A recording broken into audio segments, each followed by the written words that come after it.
Assalamualaikum warahmatullahi wabarakatuh. Alhamdulillahirrabbilalamin. Wassalatu wassalamu ala asrafi anbiya'i wal mursalin Sayyidina Muhammadin wa ala alihi wa sahbihi ajma'in. Amin. Puji dan syukur tak lupa kita panjatkan kepada kehadiran Sang Pencipta, yaitu Allah Subhanahu wa Ta'ala, beserta dengan tak lupa juga kita ucapkan salawat serta salam kepada Nabi besar kita, Nabi Muhammad Sallallahu Alaihi Wasallam. Pada kali ini saya akan menyampaikan sebuah dakwah ceramah yang mana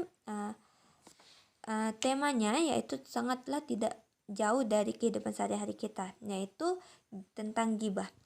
Nah, pada saat ini secara tidak langsung maupun langsung atau secara tidak sengaja kita pasti pernah melakukan ghibah. Nah, mengapa demikian? Karena ghibah ini sangatlah tidak luput dari ucapan atau lisan yang kita lakukan.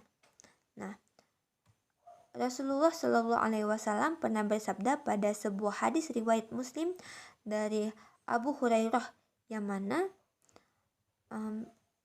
Rasulullah Shallallahu Alaihi Wasallam bersabda, "Engkau membicarakan sesuatu yang terdapat dalam diri saudaramu mengenai sesuatu yang tidak dia sukai." Nah, salah seorang sahabat pun bertanya, "Wahai Rasulullah Shallallahu Alaihi Wasallam, bagaimana pendapatmu jika yang aku bicarakan benar-benar ada pada diri saudaraku?" Nah, Rasulullah Shallallahu Alaihi Wasallam menjawab, "Jika yang kau bicarakan itu benar-benar ada pada diri saudaramu, maka engkau sungguh telah menggibahkannya. Dan jika yang engkau bicarakan tidak terdapat pada diri saudaramu, maka engkau sungguh telah mendustakannya." Ghibah ini merupakan di mana seseorang membicarakan atau menggosipkan orang lain dalam hal yang bersifat menjelekkan atau menceritakan keburukan ataupun hal yang tidak disukai oleh orang yang dibicarakan. Nah, jika apa yang dibicarakan tersebut tidaklah benar atau tidak sesuai dengan kenyataan, maka orang yang menggibahkan tersebut sudah masuk ke dalam fitnah, atau kita sudah tahu bahwa fitnah itu lebih kejam daripada pembunuhan. Nah, dalam hadis ini dapat dikatakan bahwa ghibah itu merupakan sebuah dosa yang mana hukumnya itu sudah haram, dan Allah Subhanahu wa Ta'ala sangatlah tidak menyukai orang-orang yang melakukan ghibah. Nah, Rasulullah Shallallahu Alaihi Wasallam juga pernah bersabda dalam Quran surat Al-Hujurat ayat 12 mengenai larangan pada dunia pergibahan, yang mana artinya, "Hai orang-orang yang beriman, jauhilah kebanyakan dari prasangka. Sesungguhnya sebagai prasangka itu adalah dosa. Dan janganlah kamu mencari-cari kesalahan orang lain. Dan juga janganlah sebagian dari kamu menggunjingkan sebagian yang lainnya. Sukakah salah seorang dari kamu memakan daging saudaramu yang sudah mati? Maka tentulah kamu merasa jijik kepadanya. Dan bertakwalah kepada Allah Subhanahu wa Ta'ala. Karena sesungguhnya Allah Maha Penerima Taubat lagi Maha Penyayang." Nah, isi surat ini telah menjelaskan tentang bagaimana larangan Allah Subhanahu wa Ta'ala untuk menjauhi prasangka buruk, karena prasangka yang diperbolehkan di dalam Islam itu hanyalah prasangka yang baik saja.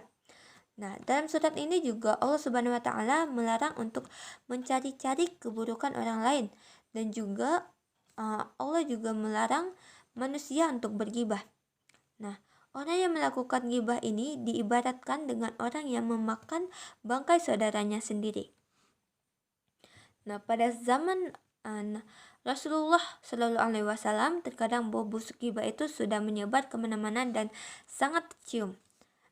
Nah, pada saat itu ketika Jabir bin Abdullah dan sejumlah sahabat bersama Rasulullah Shallallahu Alaihi Wasallam sedang berjalan-jalan, terciumlah bau bangkai yang sangat busuk, dan Rasulullah pun bersabda, "Tahukah kalian bau apakah ini? Ini merupakan bau orang-orang yang melakukan ghibah atau menggosipkan orang lain." Nah, apa sih sanksi dari orang yang menggibah? Sanksinya itu sangat berat, yaitu pahala bagi orang yang menggibah akan pindah kepada orang yang digibahkan, sedangkan dosa-dosa dari orang yang digibahkan akan berpindah kepada orang yang menggibahkan. Bagaimana dengan orang yang mendengarkan gibahan tersebut? Maka orang itu juga akan mendapatkan hal yang sama dengan orang yang menggibahkan tersebut, kecuali ia mengingkari dengan lisannya atau dengan hatinya. Nah, gibah ini untuk pada saat ini bukan hanya terdapat pada secara langsung saja, tetapi melalui televisi maupun melalui media sosial. Nah, maka kita sebagai seorang mukmin haruslah berhati-hati. Nah, bagaimana dengan bahaya yang didatangkan oleh gibah?